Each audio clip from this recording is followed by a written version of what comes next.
تو اس لیے تصور شیخ کرنے کا طریقہ یہ ہے کہ آپ جب بھی بیٹھیں خلوت میں، سب سے پہلی یہ چیز ہے کہ اپنی آنکھوں کو بند کریں۔ یہ تصور شیخ کی ابتدا بتا رہا ہوں آپ کو، انتہا نہیں بتا رہا۔ یہ ان مریدین کے لیے جو اس راستے میں داخل ہوتے ہیں کہ جب بھی وہ ذکر و اذکار کریں، جو بھی ان کے پیر و مرشد نے ان کو بتائے ہیں، تو وہ جب بیٹھیں دو زانو ہو کے بیٹھیں، اتحیات میں جس طرح نماز میں آپ بیٹھتے ہیں اسی طرح دو زانو ہو کے بیٹھیں، اپنے پاؤں کو پیچھے اس طرح کریں، اپنے پاؤں کو اس طرح کر کے ایک دوسرے پاؤں کے اوپر، پھر اس کے اوپر آپ بیٹھیں۔ نماز میں تو ایک پاؤں آپ کھڑا رکھتے ہیں نا، لیکن یہاں پہ تصور شیخ کرنے کے لیے جب آپ نے بیٹھنا ہے، مراقبے کی کیفیت کے لیے بیٹھنا ہے، تو آپ کے دونوں پاؤں اس مانند ہوں، اس اینگل میں ہوں، پھر اس کے اوپر آپ بیٹھ جائیں۔ اس طرح سے آپ تھکیں گے نہیں، آپ کے جسم میں اکتاہٹ نہیں ہوگی، ریلیکس رہیں گے آپ۔ یہ کرنے کا وہ طریقہ ہے۔ تو اس طرح آپ بیٹھیں گے جس طرح آپ نماز میں بیٹھتے ہیں، اور جب بھی آپ تصور شیخ کریں تو اس کے لیے آنکھوں کا بند ہونا ضروری ہے۔ اس ظاہری آنکھ کو آپ کو یہ ظاہری آنکھ پہلے بند کرنی پڑے گی۔ اسی بارے میں علامہ اقبال سرکار فرماتے ہیں کہ ظاہر کی آنکھ سے نہ تماشا کرے کوئی، وہ دیکھنا تو دیدائے دلوا کرے کوئی، کیونکہ ظاہری آنکھ سے آپ اس کائنات کے، اس دنیا کے نظارے ہی دیکھیں گے، لیکن چونکہ آپ اللہ کے لیے بیٹھے ہیں، اللہ کے تصور میں بیٹھے ہیں، اللہ کی یاد میں بیٹھے ہیں، تو اس کے لیے آپ کو اس ظاہری آنکھوں کو بند کرنا وہ لازم ہے۔ تو ظاہری آنکھوں کو بند کر کے اپنے دل کی جانب اپنی گردن کو جھکا لینا ہے، ادب کے ساتھ، عجز کے ساتھ، انکساری کے ساتھ، اور پھر آنکھوں کو بند کر کے جو ہے اسی تصور میں بیٹھیں کہ میں جو بیٹھا ہوا ہوں یہ میرا اپنا وجود نہیں ہے، یہ میرے پیر و مرشد ہی بیٹھے ہوئے۔ تو پھر آپ نے اپنے قلب کے اوپر جو ہے وہ نگاہ دوڑانی ہے، قلب کے اوپر آپ نے دیکھنا ہے۔ تو دیکھنا کہاں سے ہے؟ ان دونوں ابروؤں کے درمیان اس جگہ پہ آپ نے دیکھنا ہے۔ اور تعلیم وجود میں اولیاء اللہ نے اس جگہ کو، اس چیز کو مقام محمود کا لفظ انہوں نے دیا ہے۔ تو پیر و مرشد کا تصور در حقیقت لوح محفوظ ہے،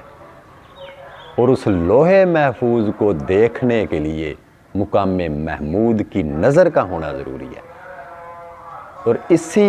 یہ آپ نے اپنے تصور میں دیکھنا ہے، جیسے آپ کی نگاہ یہاں پہ ہے، ایک آنکھ آپ کی یہاں پہ، اور آپ نے اس آنکھ سے جو ہے وہ اپنے دل کی جانب دیکھنا ہے، اپنے دل کے طرف دیکھنا ہے، آنکھوں کو بند کر کے۔ تو یہ تصور شیخ کے آداب ہے۔ تصور شیخ کے بغیر آپ مراقبہ نہیں کر سکتے، اور تصور شیخ کی ابتدا یہ ہے کہ آپ نے اپنی ظاہری آنکھوں کو بند کر لینا ہے۔ ابتدا میں مرید کی یہ کنڈیشن ہوتی ہے، اور جب وہ اپنی اس پریکٹس میں، اس ریہرسل میں کامل ہونا شروع ہو جاتا ہے، اس کو تصور شیخ جو ہے وہ کرنے میں رکاوٹ جب بنتی نہیں ہے، اس کی پریکٹس ہو جاتی ہے، ریہرسل کر کے اس کو مہارت جب ہو جاتی ہے کہ جو ہی آنکھیں بند کر لیتا ہے، فوری طور پر اپنے پیر و مرشد کا تصور اس پہ غالب آ جاتا ہے۔ تو جب یہ چیزیں انتہا پہ جاتی ہیں تو پھر ایک سٹیج وہ آتی ہے کہ مرید چاہے آنکھیں بند کرے یا نہ بند کرے، وہ ظاہر میں بھی اپنے وجود کو اپنے مرشد کے وجود میں دیکھ رہا ہوتا ہے،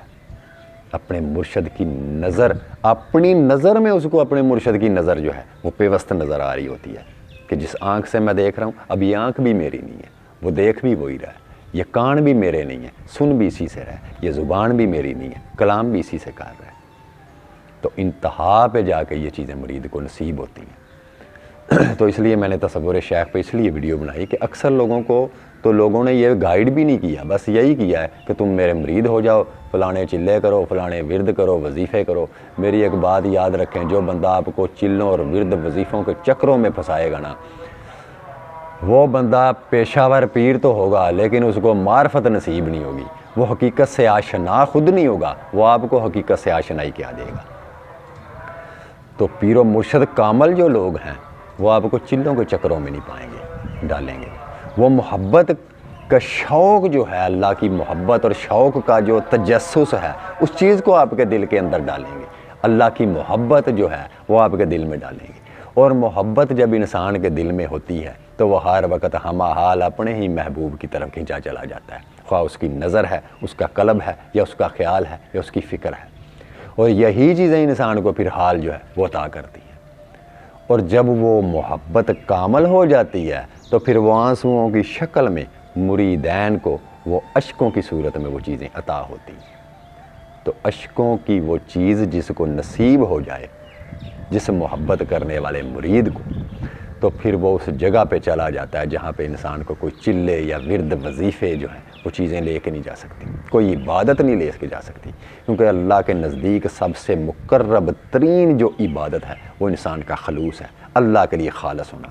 تو آنسوؤں سے زیادہ تو خالص ترین اس کائنات میں کوئی چیز نہیں ہے۔ ایک آنسو وہ ہیں جو نفس کے ہوتے ہیں کہ مجھ سے بڑا عاجز کوئی نہیں ہے، مجھ سے بڑا مرید اچھا کوئی نہیں ہے، مجھ سے بڑا اس راستے کو سمجھنے والا کوئی نہیں ہے، اور مجھ سے بڑا عبادت گزار کوئی نہیں ہے، مجھ سے بڑا شب بیدار کوئی نہیں ہے۔ اور اگر ایسی کیفیت میں اس خیال میں اگر آپ کو آنسو نکلیں گے تو وہ آنسو ٹھنڈے ہوں گے، وہ گرم نہیں ہوں گے۔ گرم آنسو جب بھی ملیں گے آپ کو، وہ آپ کو اپنی نفی میں ملیں گے کہ مجھ سے بڑا گنہگار کوئی نہیں ہے، مجھ سے بڑا نالائق کوئی نہیں ہے، مجھ سے بڑا بے عمل کوئی نہیں ہے۔ اور جب آپ کو اللہ کی خالص محبت نصیب ہو جائے گی، پھر اس محبت میں جو دہکتے ہوئے آنسو نکلیں گے وہ گرم ہوں گے، ان کی حدت ہوگی، ہیٹ ہوگی ان کے اندر، اور وہاں پہ آپ کو کوئی دلیل پیش کرنے کی کوئی ضرورت نہیں ہے، کیونکہ آپ کے آنسوؤں کی وہ گرماہٹ ہی جو خون دل ہو کے بہہ رہی ہے، آنکھوں کے ذریعے دل کا خون ہو کے جو نکل رہی ہے، وہ ہیٹ والے ہوں گے آنسو، وہ گرم ہوں گے۔ اور اسی بارے میں علامہ اقبال سرکار نے انہی عشقوں کے بارے میں فرمایا کہ آپ لکھتے ہیں، مجھے پھونکا ہے قطرہ عشق سوز محبت نے، غضب کی آگ تھی پانی کے چھوٹے سے شرارے میں۔ تو اس لیے تصور شیخ جو ہے وہ انتہائی ضروری ہے اس معاملے میں۔